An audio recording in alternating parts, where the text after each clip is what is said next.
భద్రాద్రి కొత్తగూడెం జిల్లా కొత్తగూడెం ప్రగతి మైదానంలో 75వ గణతంత్ర దినోత్సవం వేడుకల్లో భాగంగా జిల్లా కలెక్టర్ డాక్టర్ ప్రియాంకల జాతీయ పతాకాన్ని ఆవిష్కరించారు.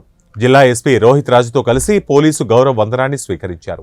అనంతరం జిల్లా కలెక్టర్ డాక్టర్ ప్రియాంక అలా మాట్లాడుతూ రిపబ్లిక్ డే ప్రాధాన్యతను వివరించారు. ప్రజాస్వామ్య విధానంలో ప్రజలకు అన్ని హక్కులను కల్పిస్తూ దేశానికి అతిపెద్ద రాజ్యాంగాన్ని రూపొందించడం జరిగిందన్నారు. రాష్ట్ర ప్రభుత్వం అవలంబిస్తున్న ప్రజా సంక్షేమ పథకాల గురించి వివరించారు.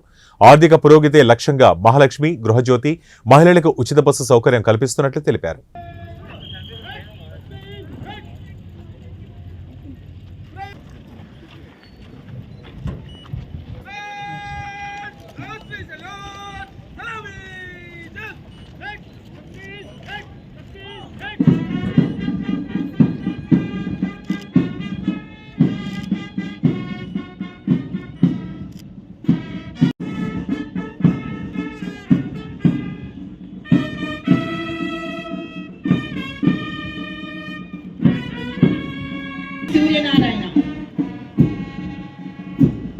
SK Hussain and the Assistant Platoon Commander.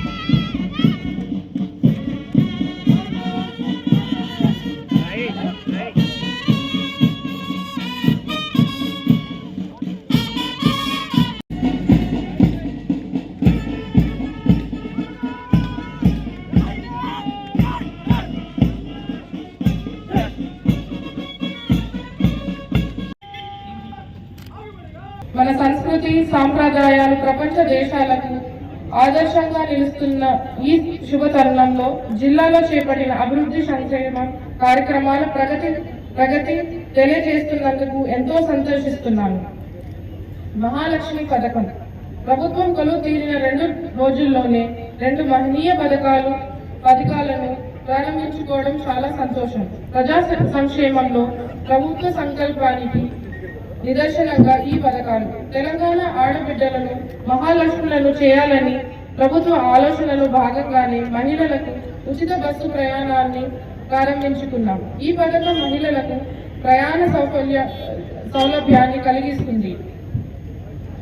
ఆర్థిక పురోగతి సాధన లక్ష్యంగా వివిధ పనులకు వెళ్లే వారికి, విద్యార్థులకు, మధ్యతరగతి మహిళలకు, ట్రాన్స్జెండర్లకు ఉపయోగపడుతుంది. పైసా ఖర్చు లేకుండా మహిళలు ఆర్టీసీ బస్సుల్లో రాష్ట్ర వ్యాప్తంగా ఎక్కడి నుండి ఎక్కడికైనా పల్లె వెలుగు ఎక్స్ప్రెస్ బస్సుల్లో ఉచితంగా ప్రయాణించవచ్చు. ఇప్పుడు ఉచిత బస్సు పథకం ద్వారా విద్యార్థులకే ఖర్చు ఆదా అవుతుంది. విద్యార్థినులకు ఇకపై బస్ పాసులతో అవసరం లేకుండా పోయింది. విద్యార్థినులు పాఠశాలలు, కళాశాలలు, విశ్వవిద్యాలయాల్లో నాణ్యమైన విద్యను అభ్యసించడానికి ఎంత దూరమైనా వెళ్ళి చదువుకోవడానికి అవకాశం ఏర్పడింది. ఈ పథకం మహిళలకు ప్రయాణ ఖర్చులు, డబ్బు ఆదా చేయడంలో ఎంతగానో సహాయపడుతుంది. తద్వారా అట్టి సొమ్మును ఇతర ఉపాధకు,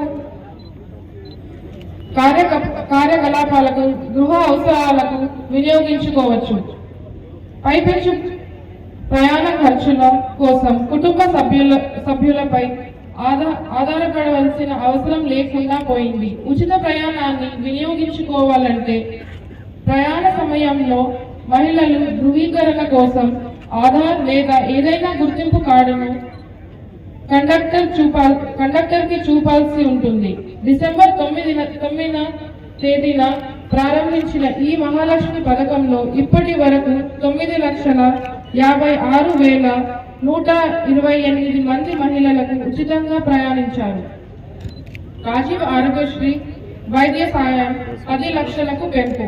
పేదలకు మెరుగైన వైద్య సేవలు, సదుపాయాల విషయంలో ఏ వ్యక్తి ప్రాణాలు కోల్పోకూడదని ప్రజల ఆరోగ్య భద్రతకు అత్యంత ప్రాధాన్యత ఇచ్చిన రాష్ట్ర ప్రభుత్వం రాజీవ్ ఆరోగ్యశ్రీ అనే గొప్ప పథకాన్ని తిరిగి ప్రస్తుత అవసరాలకు తగ్గట్టుగా సేవలను మరింత విస్తృతం పరిచి 10 లక్షల వరకు ఉచిత వైద్యం పొందేలా తెచ్చిన పథకాన్ని ప్రారంభించుకున్నాం. ఈ పథకం పేదలకు, మధ్యతరగతి ప్రజలకు గొప్ప వరం.